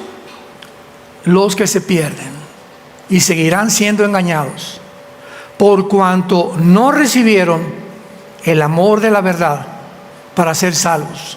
Tú le dices a Jesús: no quiero nada contigo, Señor, no quiero nada contigo, déjame hacer mis propios mandamientos, déjame hacer mi propia vida, déjame tomar mis decisiones, pero no te acerques, ya no quiero saber nada de ti. Dios te dice: no hay ningún problema, papacito, mamacita, no te dejo. Y entonces te alejas tú, y las decisiones que tomas comenzarán a hundirte más rápidamente en el hoyo que hiciste. Te vas a caer en la trampa que hiciste, vas a ser atrapado. El momento que alguien rechaza a Dios, comienza a ser engañado por el mundo. Esto me va a salvar, esta agenda, la política, mi dinero, mis influencias. Eres engañado completamente, y cuando llegues y caigas en el hoyo que hiciste y pidas auxilio, dice la Biblia: me llamarás y no responderé, me buscarás de mañana y no me encontrarás, por cuanto desechaste el amor de la verdad para ser libre. Pero todos los que me escuchen habitarán tranquilos, sin temor del mal. Son las dos opciones que tenemos en la vida: oímos al que dijo: soy el camino, la verdad y la vida, o nos hundimos en nuestra propia autodestrucción, porque el ser humano es autodestructivo por naturaleza. Vendrá Satanás con este poder, y dice el versículo 12 finalmente: a fin de que sean condenados, ¿quiénes? Todos los que no creyeron a la verdad, sino que se complacieron en la injusticia. Entonces, en esta vida, cuando tú naciste y cuando yo nací, todos fuimos educados de diferente forma. Unos católicos, otros mormones, otros musulmanes, otros budistas, etcétera, etcétera. Y entonces vamos creciendo en la vida, vamos desarrollando, y llega un momento en el que Dios trata con nosotros, con todos los seres humanos. Y hay musulmanes, hay católicos, hay del Islam, hay hindúes a quienes alguna vez Dios se acerca y les habla la verdad. Y cuando tú tienes la verdad delante de ti y eres iluminado por el Espíritu Santo, y tú rechazas esto por tus prejuicios: ay, es que si me cambio de religión, mi familia me va a correr, y si soy judío, y si no dejo de ser judío, me van a expulsar de Israel. Y comienzan todos estos prejuicios que tú escoges primero que seguir a Jesús. Esto es lo que Cristo quiso decir: el que no aborrezca a su padre, su madre, sus hermanos por causa de mí, no es digno de seguirme. ¿Qué significaba que decía Jesús? El que no aborrezca significa el que no odie. No, porque la palabra aborrecer significa el que ponga a alguien antes que yo. Porque Él nos vino a hablar del amor, no del odio, ¿verdad? Entonces cuando dice el que ponga a su esposa antes que yo, el que ponga a su novio antes que yo, el que ponga a su familia antes que yo, no es digno que me siga. Porque los que me siguieron al principio, en el siglo I, murieron todos por seguirme en el Coliseo Romano, muertos y despedazados por los leones. ¿Y tú? ¿No has pagado ni siquiera el precio de la burla de tus amigos? ¿Porque tienes miedo que se burlen de ti? ¿O que tu familia te persiga? Cuando puedes enfrentarte y puedes tú ser la luz para poder traerlos con el Espíritu Santo a la verdad y al amor en la cruz. Pero si no entendemos qué es el Evangelio, vamos a ser engañados y vamos a ser arrastrados por un mundo que cada día se complica más. Y finalmente, vemos nosotros en este pasaje algo terrible. Versículo 11 y 12. Por esto Dios les envía un poder engañoso. Una vez le pregunté a un grupo de cristianos en un seminario, estudiantes de la Biblia: ¿ustedes creen que puede Dios engañar a alguien? Todos se voltearon a ver. Híjole, está duro, ¿verdad? Y nadie quería contestar. Una muchacha: no, hermanos, ¿cómo cree? Dios no puede engañar a alguien. Bueno, lean 2 de Tesalonicenses 2, versículo 11. Porque Dios les envía un poder engañoso. ¿Quién envía este poder engañoso? ¿El diablo? Ahora, puedes entender esto, pero ¿cómo puede Dios enviar un poder engañoso? Porque es la manera de operar en el mundo espiritual. Cuando Dios le dice a Pancho: Pancho, cambia tu vida y tu conducta que tú llevas, y Pancho sigue caminando y no le hace caso a Dios y está a un precipicio y te grita: Pancho. Tal vez hoy Dios a muchos de ustedes le está hablando por última vez. Ya te dije que te detengas, y Pancho sigue. ¿Sabe lo que hace Dios? Empuja a Pancho para que se hunda más rápido. Cuando Dios te dice: Pancho, ven, Carmelita, escucha, yo soy el camino, la verdad y la vida, arrepiente de tus pecados. No, pues ahora voy a permitir que el engaño abarque tu corazón y vas a caminar engañado por toda la vida. Y la tragedia más grande de rechazar la verdad es que acabarás creyendo en cualquier otra cosa. Vas a acabar creyendo mejor en Buda, o en Mahoma, o en la Agenda 2030, o en el Estado, o en un sistema religioso, en un sistema de gobierno, como la esperanza para el mundo. ¿Por qué? Porque creen que son dioses y porque nunca conocieron el amor de la verdad. Y este poder ya está en operación en el mundo. Nada más escucha las barbaridades que dijeron en París con los Juegos Olímpicos, cuando comenzaron a decir: oiga, ¿cómo es posible? Protestando contra el comité que organizó esos Juegos, ¿cómo es posible que el deporte lo hayan mezclado con la religión? Y que hayan ustedes usado a una religión o a un sistema de pensamiento que es el cristianismo, degradándolo, destruyéndolo, blasfemando, profanando completamente la imagen de Cristo, la imagen de la última cena, etcétera, etcétera, con todo lo que hicieron. Y contestaron los del Comité Olímpico: es que este es arte. Es que la gente no entiende el arte. ¿Es un chiste? O sea, tan brutos están, tan engañados están de poder emitir esas ¿qué es arte? O sea, pero que ni siquiera arte. Una gorda representando a Cristo transgénero, se apellida Bush, con otro hombre casi con los genitales de fuera junto a un niño enfrente, bailando al finales enfrente de niños de 2 o 3 años, con la cabeza decapitada de María Antonieta de 1755, la Revolución Francesa, con un toro grandísimo que representa a Moloch, el dios de los abortos. Todo era, aun cuando ellos, los que lo organizaron, no se daban cuenta que el significado, todo era un significado bíblico, satánico 100%. Una descomposición total de la sociedad. Qué tristeza para una nación como Francia que haya llegado a este grado de engaño, que ya no saben qué es bueno y qué es malo. Cuando una persona dice, esto no es blanco, es negro, esto no es niña, es niño, esto no es niño, es niña.